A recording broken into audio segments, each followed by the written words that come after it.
প্রিয় শিক্ষার্থীরা, ভাই বোনেরা, তোমরা এখন দেখছো রিমিডিয়াল অনলাইন ক্লাস।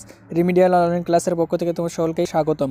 আজকের ভিডিওতে আমরা আলোচনা করব the university of burden syllabus for BA honours in Bengali, অর্থাৎ বর্ধমান ইউনিভার্সিটির বাংলা অনার্সের তৃতীয় সেমিস্টারের সিলেবাস নিয়ে আমরা আলোচনা করব। সেই জন্য ভিডিওটিকে প্রথম থেকে শেষ অবধি সম্পূর্ণ দেখবে এবং চ্যানেলে নতুন এসে থাকলে অতি অবশ্যই সাবস্ক্রাইব করে নেবে, কারণ আমরা এই ধরনেরই প্রত্যেকটি ইউনিভার্সিটি ও সেমিস্টারের সিলেবাস অনুযায়ী সাজেশন ও শর্ট কোশ্চেন ও নোট দিয়ে থাকি। তাহলে বেশি কথা না বাড়িয়ে চলো শুরু করি আজকে আমাদের তৃতীয় সেমিস্টারে কী কী সিলেবাস রয়েছে। তাহলে দেখো, তৃতীয় সেমিস্টারের সিলেবাস রয়েছে। প্রথম তোমাদের 5 নম্বর পত্রে রয়েছে, অর্থাৎ তৃতীয় সেমিস্টার তোমাদের 3টে পত্র থাকবে, CC5, CC6, CC7, অর্থাৎ কোর কোর্স 5, কোর কোর্স 6 আর কোর কোর্স 7। 3টে পেপারেই তোমাদের 75 নম্বর করে পরীক্ষা হবে। 15 নম্বর কলেজের হাতে থাকবে এবং 60 নম্বর তোমাদেরকে লিখিত পরীক্ষা দিতে হবে। তাহলে দেখো, প্রথম তোমাদের 5 নম্বর পত্রে রয়েছে বাংলা সাহিত্যের ইতিহাস 1801 থেকে 1950 অবধি, এবং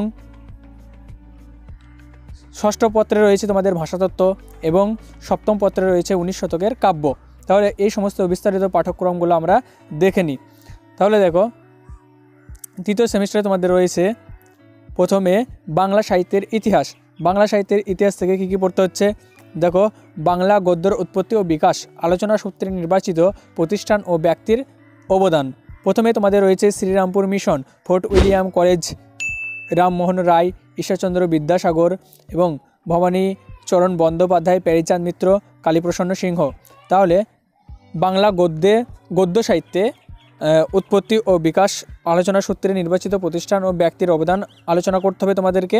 এরপরে তোমাদের রয়েছে কবিতা, উল্লেখিত ব্যক্তির অবদান সম্পর্কিত আলোচনা করো, অর্থাৎ তোমাদের বাংলা কাব্যে এই সমস্ত কবিদের অবদান আলোচনা করতে হবে। কী কী? ঈশ্বরচন্দ্র গুপ্তের অবদান আলোচনা করতে হবে, রঙ্গলাল বন্দ্যোপাধ্যায়ের অবদান আলোচনা করতে হবে, মাইকেল মধুসূদন দত্তের, হেমচন্দ্র বন্দ্যোপাধ্যায়, নবীনচন্দ্র সেন, বিহারীলাল চক্রবর্তী, রবীন্দ্রনাথ ঠাকুর। এবং কথা সাহিত্য, অর্থাৎ যেনারা উপন্যাস ও ছোট গল্প লিখেছেন তাদেরকে কথা সাহিত্যিক বলা হয়। সেই সমস্ত কথা সাহিত্যিকদের আমরা কী কী উপন্যাস ও ছোট গল্প আছে সেগুলিকে আলোচনা করব। দেখো, কথা সাহিত্যের উদ্ভব ও বিকাশ, বঙ্কিমচন্দ্র চট্টোপাধ্যায়, রবীন্দ্রনাথ ঠাকুর, শরৎচন্দ্র চট্টোপাধ্যায়, বিভূতিভূষণ বন্দ্যোপাধ্যায়, তারাশঙ্কর বন্দ্যোপাধ্যায়, মানিক বন্দ্যোপাধ্যায়, কথা সাহিত্য সম্পর্কিত আলোচনা।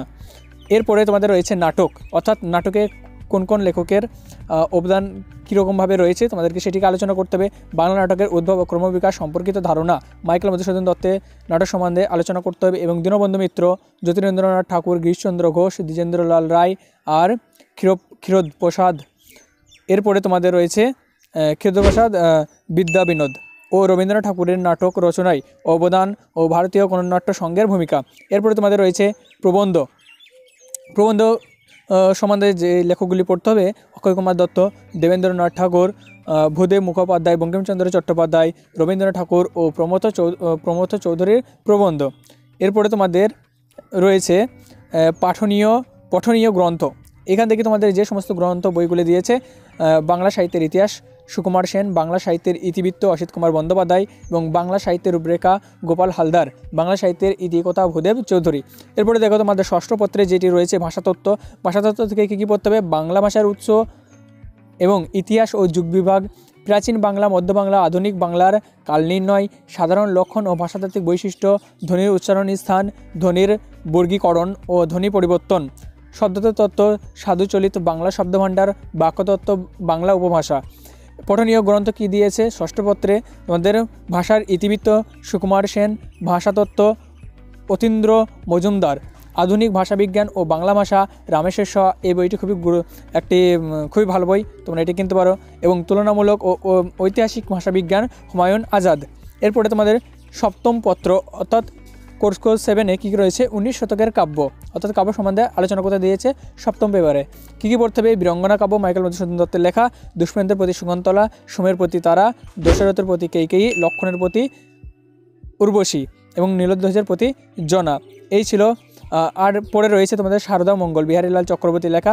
এই তোমাদেরকে আলোচনা করতে হচ্ছে। প্রিয় শিক্ষার্থীরা, এই ছিল তোমাদের তৃতীয় সেমিস্টারের বেঙ্গল অনার্সের অল সিলেবাস।